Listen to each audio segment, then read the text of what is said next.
Good day, everyone. I am Ivan de Guzman, and I will present to you and I will present to you the summarization of chapters 22 and 23 in America is in the Heart. In chapter 22, the beauty of Santa Fe, New Mexico, entrances Carlos, but he feels lonely there. He soon receives a letter from Amado, who is in jail for robbery in Santa Barbara. Hoping to aid his brother, Carlos goes back to California.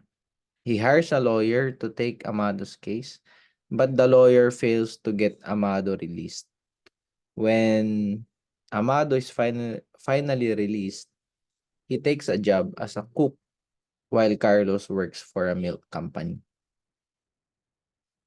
The work for the milk company, however, is unfulfilling, and Carlos laments, I was barely living from day to day. Yesterday seemed long ago, and tomorrow was too far away.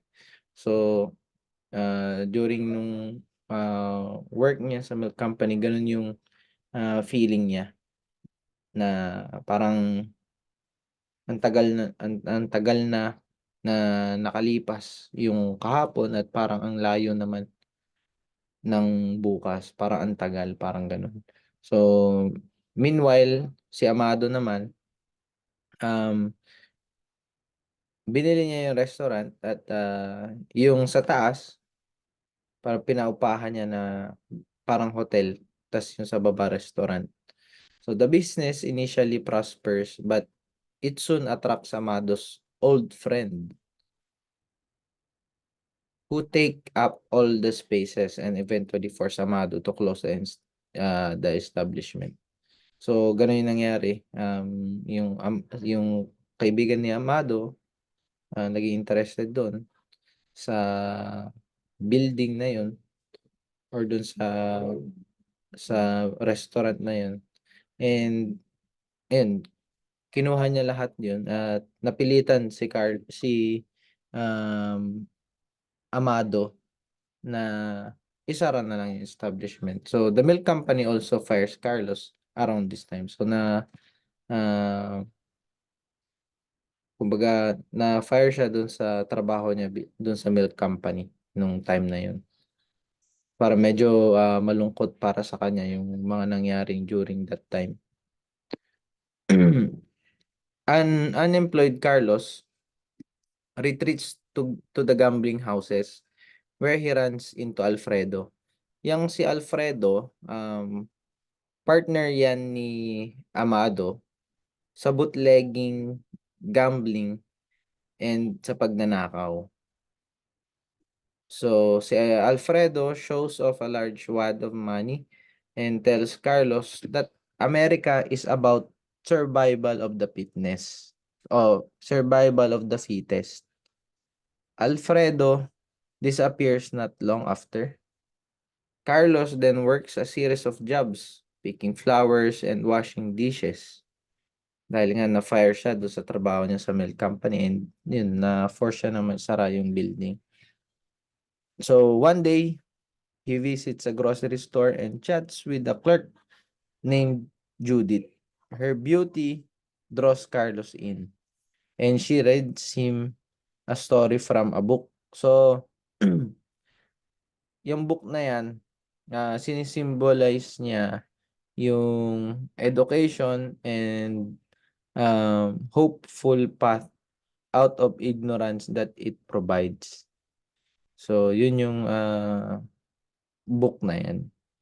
Later, when the restaurant where Carlos works refuses to serve a Filipino man and a white woman, he attacks the head waiter and is summarily fired. He says goodbye to Judith once again, search for work. So, yun.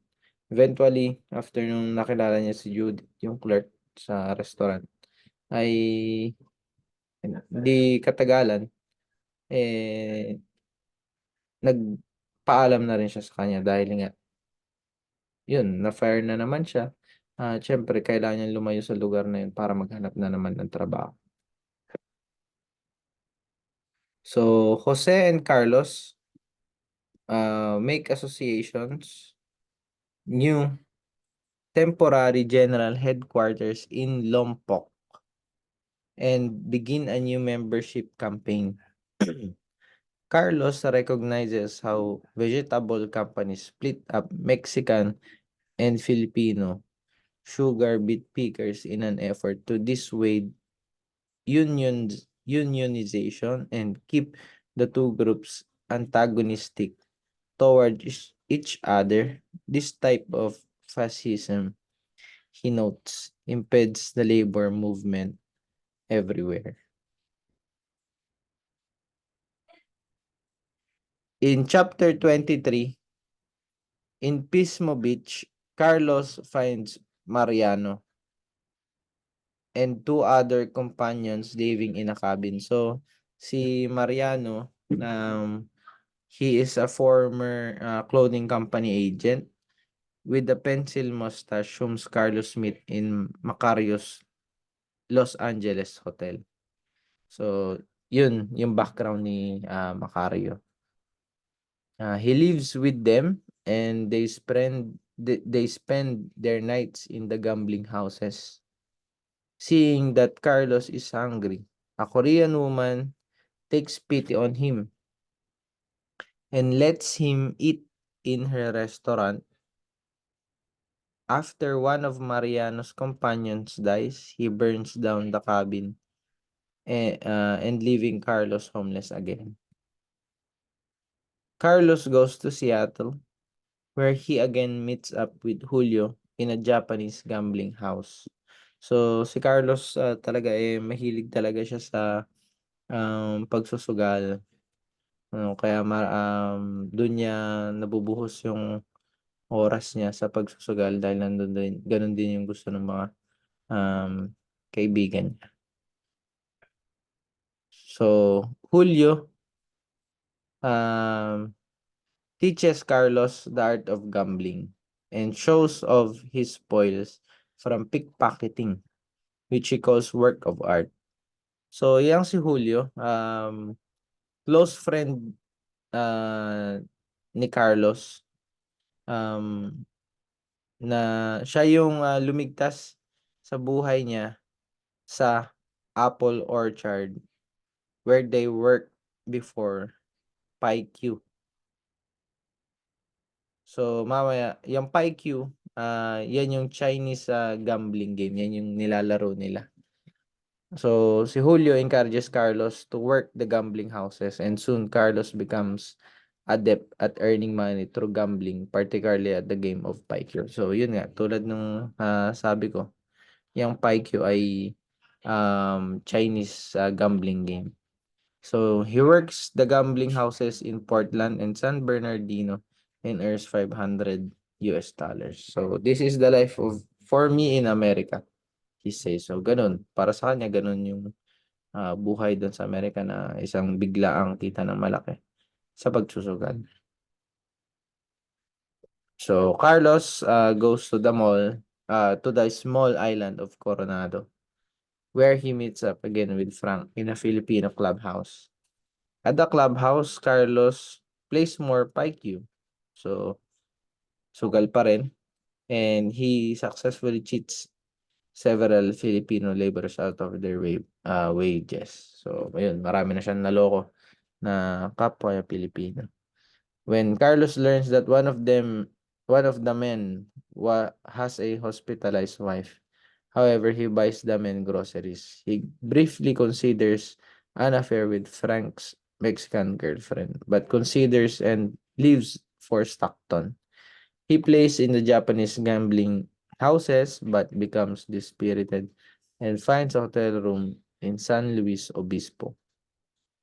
There, Carlos begins writing a letter to Macario and is thrilled that he can now write understandable English. He vows to tell the world about his story of struggle. So, Dito, recurring themes.